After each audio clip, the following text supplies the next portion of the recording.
మనోజ్, నువ్వు నా బిడ్డవి. లక్ష్మీ ప్రసన్న, విష్ణువర్ధన్ బాబు, మనోజ్ కుమార్. నిన్ను ఎలా పెంచానురా నేను? అందరికంటే నిన్నే గారాభంగా పెంచానురా. నీకే ఎక్కువ ఖర్చు పెట్టి చదివించాలని ప్రయత్నం చేశానురా. నువ్వు ఏది అడిగినా నేను నీకు ఇచ్చానురా. కానీ ఈ రోజున నువ్వు చేస్తున్న పని బిడ్డల గుండెల మీద తంతారంటారే, అలా తన్నేవరా. మనసు ఆవేదనతో కింగిపోతుందిరా.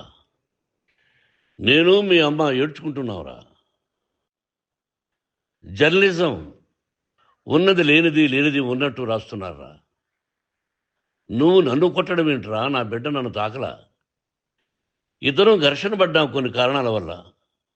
ప్రతి ఫ్యామిలీలోనూ ఉంటాయిరా ఇవి. లేనివాడు ఎవరైనా ఉంటే ప్రపంచంలో ఒకరున్నారేమో, 1% ఉంటుందేమో. అటువంటి వాళ్ళ ఇంటికి వెళ్ళి కాళ్ళు గడిగి నిద్ర పూసుకోవచ్చు. భారత భాగవత రామాయణాలు చూసావు కదరా. ఏమిటిది?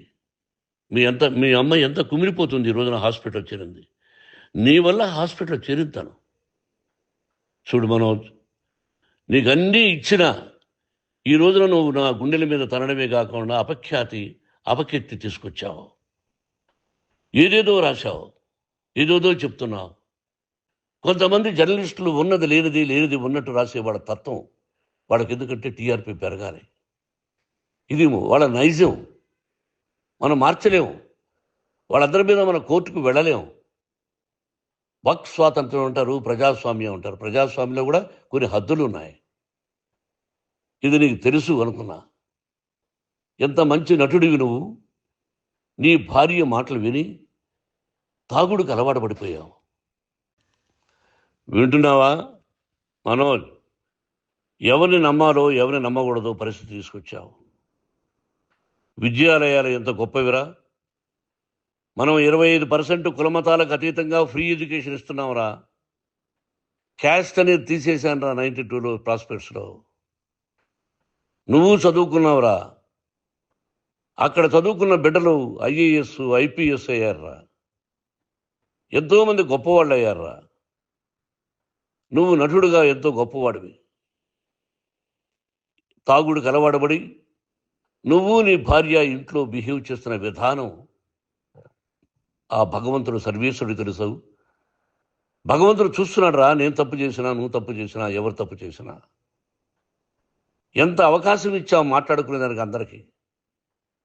ఇన్ని సంవత్సరాల్లో మన విద్యాలయాల్లో ఒక్క తల్లి కానీ ఒక తండ్రి కానీ ఏమైనా చెప్పారా? ఆ బిడ్డలు మన బిడ్డలు రా. మీరెంతో నాకు అక్కడ ఉన్నవాడు కూడా నా కూతుర్లు, నా కుమారులు. ఎంతమందికి ఫ్రీ ఎడ్యుకేషన్ ఇస్తున్నావు. వాడి దగ్గర ఏది ఆశించరా. నువ్వు ఎందుకు ఇలా తయారైపోయావు? ఎందుకు ఇంట్లో ఉండే పని వాళ్ళందరినీ కొడుతున్నావు? పనివాడు వాడు పని చేసుకోవడానికి మన ఇంటికి వచ్చాడు రా. ఆ పనివాడిని కొట్టడం చాలా మహాపాపంరా. నేను వేరురా. నేను దండించడం వేరురా. నేను ఎవరిని ఆ చిన్న చిన్న వాళ్ళని కొట్టి ఇచ్చేసి చేయలేదురా. సినిమా ఇండస్ట్రీలో మోహన్ బాబు కొడతాడు, తిడతాడు అంటే అది షూటింగ్లో జరిగి ఉండొచ్చేమో. కానీ ఇంట్లో ఉండి 10 సంవత్సరాల నుంచి 20 సంవత్సరాల నుంచి పనివాళ్ళు ఉన్నారు. నేను ఇంట్లో లేని సమయంలో వాళ్ళందరినీ కొట్టి వాళ్ళ ఫోన్ లాక్కొని ఒకడైతే చచ్చిపోవాలి. వాడు పోలీస్ కంప్లైంట్ ఇచ్చి ఉండొచ్చు. నేను వద్దు అని వాడిని బతిమాలాడు. పోలీస్ కంప్లైంట్ కూడా ఇవ్వలా. ఇంకైనా నువ్వు నీ భార్య మారి బయట ఉండండి రా అన్నాను నేను. లేదు డాడీ, తప్పు చేయలేని ఒకసారి వచ్చావు, మళ్ళీ తప్పు చేశావు, మళ్ళీ వెళ్ళావు, మళ్ళీ ఈసారి తప్పు చేయనన్నావు. ఏమండి వీడు తప్పు చేయడం అని మీ అమ్మ చెప్పింది. ఇంట్లో పెట్టుకున్నా. మళ్ళీ నువ్వు చేస్తున్నది, ప్రతిరోజు నువ్వు తాగుతున్న విధానం నీకే తెలుసు. ఇది ప్రజలు నమ్ముతారా లేదా అనవసరం నాకు. నేను నీకు చెప్తున్నా, ఇంతటితో ఫుల్ స్టాప్ పెట్టాలి. 3 రోజుల నుంచి రకరకాలుగా రాస్తున్నప్పుడు నా మనసు ఆవేదనతో ఉంది. మళ్ళీ చెప్తున్నా, Mohan Babu university is greater than temples. Greater than temples. బిడ్డలను కాలేజీలో చేర్చుకునే ముందు చెప్తారు, అన్నయ్య ఎంత ఉంది యూనివర్సిటీ రూల్స్, ఇది మా పద్ధతి, మీకు ఇష్టమైతే చేర్చండి.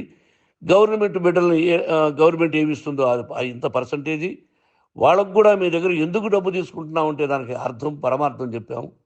దొంగతనంగా తీసుకోలేదు, ప్రతిదానికి చెక్కులు ఉన్నాయి, అది అకౌంట్ ఉంది. దానిలో తప్పులు జరిగితే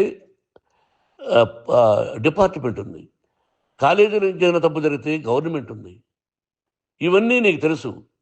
ఈ రోజున ప్రపంచంలోనే నెంబర్ 1గా చేయాలని మీ అన్న కష్టపడి ఇతర దేశాల్లో నెంబర్ 1 యూనివర్సిటీ టైఅప్ చేశాడు. ఈ రోజు నువ్వు చేసిన విధానం ఏమిటి? నువ్వే ఒకప్పుడు నాకు ఇవి ఏమొద్దు, నేను యాక్టింగ్ అన్నావు. ఈ రోజున ఏం చేస్తున్నావు? విద్యాలయాల మీద పడ్డావు. తల్లిదండ్రులు చాలా గొప్పవాళ్ళరా. కొంతమందికి డబ్బు కట్టలేకపోవచ్చు, కట్టని వాళ్ళకు కొంత సహాయం చేసాం. అంతా సహాయం చేయలేము. బ్యాంకుల్లో డబ్బు కట్టాలి, లెక్చరర్స్కి డబ్బులు ఇవ్వాలి, యూనివర్సిటీ బ్రహ్మాండంగా నడపాలంటే మంచి లెక్చరర్స్ కావాలి. ఇవన్నీ తెలిసి చేస్తున్నావురా 32, 33 సంవత్సరాల నుంచి.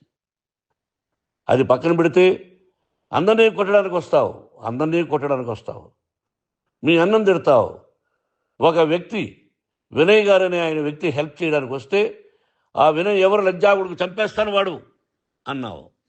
ఇవన్నీ ఎంత తప్పురా? అంటే మీ నాన్నగారికి ఎవరు సహాయం చేయడానికి వస్తే వాళ్ళందరినీ లజ్జా కొడుకులు అంటావు, చంపేస్తానంటావు. మీ అన్నను చంపేస్తానన్నావు. చంపరా చూద్దాం మీ అన్న. నేనే అన్నా. తాకరా నీ ధైర్యం ఉంటే అన్నా. ఎంతమందిని చంపాలనుకుంటున్నావు? ఎంతమందిని చేయాలనుకుంటున్నావు? నువ్వు ఏం సాధించాలనుకుంటున్నావు? ఆలోచించుకో. ఈ ఇంట్లోకి అడుగు పెట్టడానికి నీకు అధికారం లేదు. ఇది నా కష్టార్జితం. మా నాన్నగారు 10 రూపాయలు 10 పైసలు కూడా ఇవ్వలేదురా. మంచి జన్మనిచ్చాడు మా నాన్నగారు. మద్రాసుకు వెళ్ళి వీధుల్లో అడుగు తిన్నాను రా. ఒక పూట కూడా భోజనం లేకుండా అడుగు తిన్నాను రా. న్యాయంగా మోహన్ బాబు తిడతాడు, కొడతాడంటారు, కానీ మోసగడనం లేదురా. నీట్ పార్లమెంటేరియన్గా బయట వచ్చాను రా. నువ్వు నా పరువు ప్రఖ్యాతులు మంట కలిపావు. ఏమిటి నేను చేసిన అన్యాయం? నీకు జన్మనిచ్చాను, అదా నేను చేసిన పాపం. అందుకే ఇది నా ఇల్లు అన్నావు. నువ్వు నీ ఇల్లు కాదు. నీ కష్టార్జితంతో నువ్వు సంపాదించుకున్న ఇల్లు నీది. ఇది నా డబ్బు, నా కష్టార్జితం. నా కష్టార్జితంలో నేను పిలిస్తేనే మీరు ఇంట్లోకి రావాలి. అటువంటిది పోగొట్టుకున్నావు నువ్వు. ఆస్తులు అంటావా? ముగ్గురికి సమానంగా రాయాలా లేదా అది నా ఇష్టం. ఆస్తులు ఇస్తానా, లేకపోతే గంగపాలు చేస్తానా, లేకపోతే ఎవరికైనా దానధర్మాలు చేస్తానా, అది నాకు సంబంధించిందిరా. నా కష్టార్జితం రా. మీరు చేస్తున్న విధానం గుణగణాలు కావాలరా. మందు తాగచ్చురా. ఎంత తాగాలి? నేను కూడా 1 or 2 పెగ్స్ తీసుకుంటా. ఇది తప్పు కాదు, జనానికి తెలియాలి. నా డబ్బు ఇది. తాగి ఎవరిని కొట్లా, తాగి నేను తింటున్నా. అది ప్రజలకు అక్కర్లా. నేను తప్పు చేస్తేనే ప్రజలకు కావాలా. ఇవన్నీ ఉన్నాయిరా. ఇవన్నీ తెలుసుకో. జర్నలిస్ట్ సోదరులారా, మీకు నా గతాన్ని తెలుసు, నా భవిష్యత్తు, నేను ఎక్కడి నుంచి వచ్చాను కూడా మీకు తెలుసు. ఈ రోజున మీరు రాస్తున్న విధానం, నా బిడ్డ నన్ను కొట్టాడన్నారు. ఎంత తప్పు! ఈ రోజున నా బిడ్డ మీద కోపంతో అవును చెప్పచ్చు. కాదు, వాడు నా మీద చెయ్యెత్తలేదు. నేను ఘర్షణ పడ్డాం. ఘర్షణ వేరు, కొట్టుకోవడం వేరు. గాయాలతో హాస్పిటల్కి వచ్చి కుంటుకుంటుగా నడిచాడు. మళ్ళీ ఏమని పోలీస్ స్టేషన్కి వెళ్ళి చెప్పాడు. ఎవరో 2 ఉన్నారు, వాళ్ళిద్దరూ నా మీద దాడి చేశారన్నాడు. నా ఇంట్లో పనిచేస్తున్న వ్యక్తుల గురించి పోలీస్ స్టేషన్కి వెళ్ళి చెప్పవలసిన అవసరం అతనికి లేదు, హక్కు లేదు. పోలీస్ డిపార్ట్మెంట్ కూడా తెలుసుకోవాల్సిన విషయం. నా ఇంట్లో ఉండే వర్కర్స్ మీద నేను కంప్లైంట్ ఇవ్వాలి.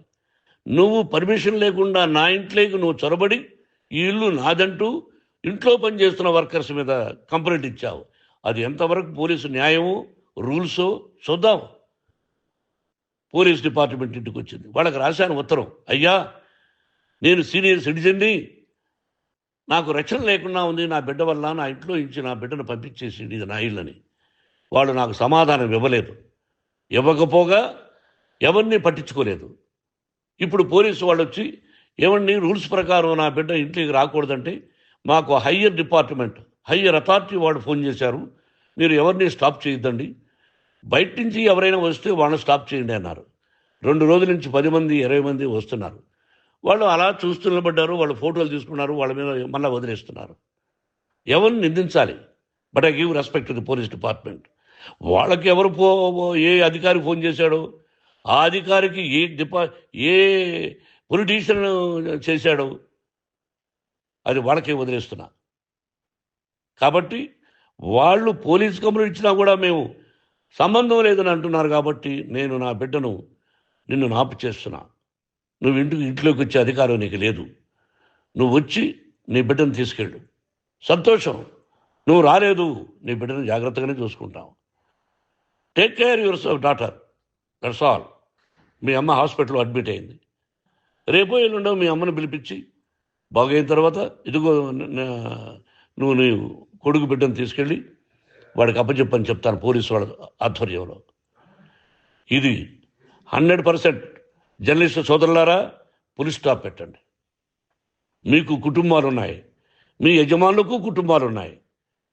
మీ కుటుంబాల విషయాలు, మీ యజమానుల కుటుంబాల విషయాలు మేము ఎవరు జోక్యం కలుగు చేసుకోవాలా. మేము నటీనటులం. మాది తప్పుంటే నటుడుగా నన్ను ఫెయిల్యూర్ అని రాయండి, నా నటన బాగలేకపోతే రాయండి. బట్ ఇంటి లోపల సందులో నుంచి చూస్తూ తప్పు చేస్తున్నామని ఉన్నది లేనిది ఉన్నట్టు రాయకండి. మీకు నా హృదయపూర్వక నమస్కారాలు. ఇన్ని రోజులు హృదయపూర్వకంగా ఎంకరేజ్మెంట్ చేశారు. ఆ ఎంకరేజ్మెంట్కు నమస్కారం చేసుకుంటూ I love you all. I love you police department.